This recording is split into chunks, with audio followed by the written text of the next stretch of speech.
It's the Real News Network, and I'm Greg Wilpert coming to you from Baltimore.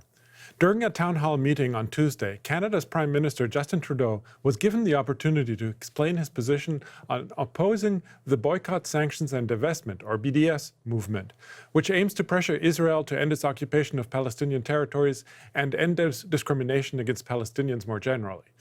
He used the opportunity, though, to double down on his position, suggesting that the BDS movement is anti-Semitic. Here's a clip from his talk.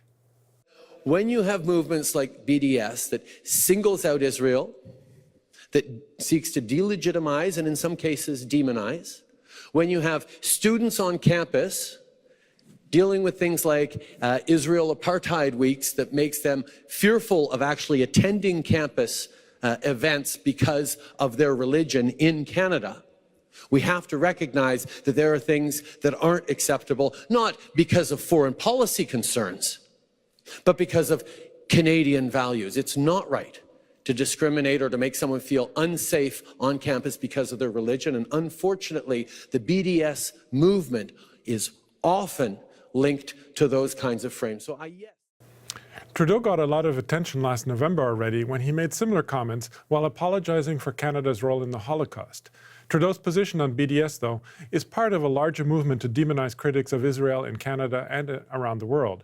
Recently, some members of the U.S. Congress, for example, even tried to make BDS illegal in the United States.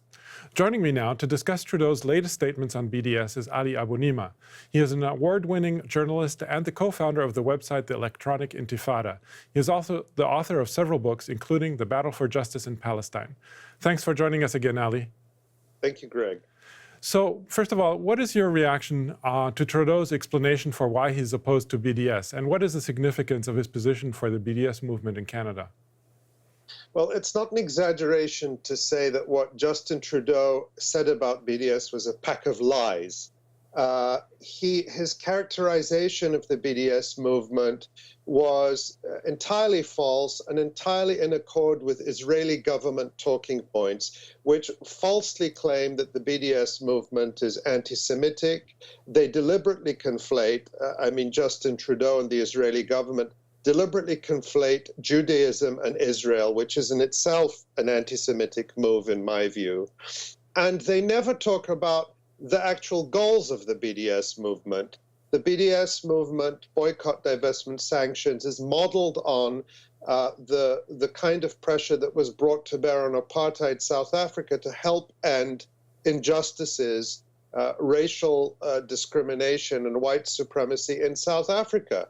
And here we have Palestinians living under an Israeli regime of occupation, settler colonialism, and apartheid for decades with no significant moves by the so-called international community to end their suffering, to end that injustice. So the boycott, divestment, and sanctions movement is a non-violent, anti-racist movement, a civil society movement led by Palestinians to bring pressure on Israel and companies and institutions that aid and abet Israel's occupation, which, by the way, Canada claims to oppose. They claim to be against the occupation.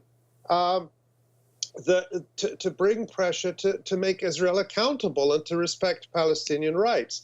And Justin Trudeau, instead of talking about Palestinians who can't go to university because Israel has bombed their universities, because they are caged in the Gaza Strip and not allowed out, because of all of the violence that Israel commits against Palestinian young people, instead of talking about that, he lies that the BDS movement is about making Jewish students on Canadian campuses feel unsafe. And so it's really a cynical, despicable smear against, not just against Palestinians in the BDS movement, but against Canadians who support human rights. And I'll just point out that last year, in the last year or so, there were opinion polls in Canada that show that Justin Trudeau is out of step with Canadians. Canadians do support Palestinian rights,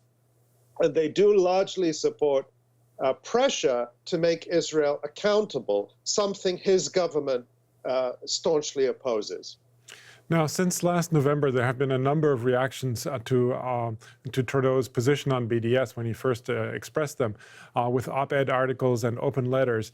Now, how has the debate in Canada evolved, and how has it had any effect on Trudeau? I mean, in one way or the other.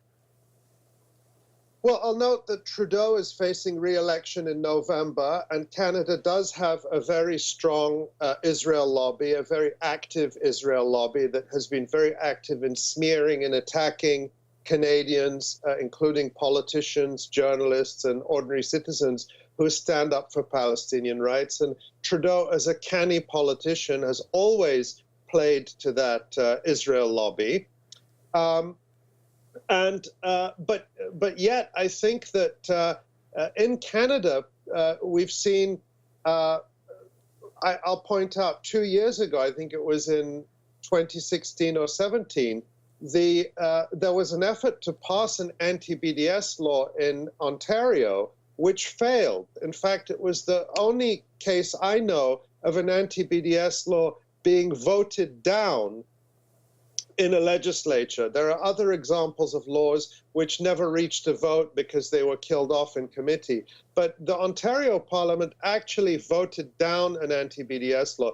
They later passed a toothless resolution condemning BDS, but the actual anti-BDS law was defeated. And I think that that's really one measure that people in Canada understand what's at stake, and that Canadians want to see Canada living up to its very self-serving self-image as this wonderful, liberal, human rights loving country. But when it comes to Canada's support for Israel and Israeli occupation of apartheid, really, the government of Justin Trudeau has been second to none. You could barely find any differences between the Canadian government's staunch support for Israel and that of the Trump administration. That's why I like to call him Justin Trumpdo.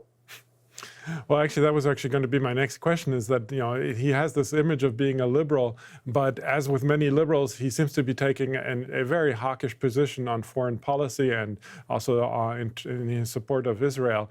Now, part of the argument, though, is that he's basically suggesting also in this town hall meeting that that he's opposed to the violence and discrimination against Jews that happen in Canadian universities, which you also addressed actually.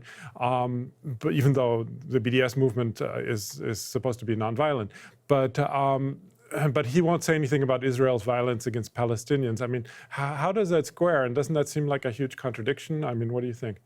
Yeah, of course. I mean, let's just be crystal clear. The BDS movement, the leadership of that movement, all the well-known activist organizations have been very clear time and again. This is an anti-racist movement. And of course, it's a movement that, while led by Palestinians, includes many Jews. So you have Jewish Voice for Peace in the United States, which is a mass organization that supports BDS. You have Independent Jewish Voice in Canada that supports BDS. And so what Justin Trudeau is doing also is really playing cynical sectarian politics by claiming that if you're Jewish, you support Israel, and really silencing and marginalizing and defaming the many Jewish Canadians who support Palestinian rights precisely out of the very Canadian values that Justin Trudeau claims to be protecting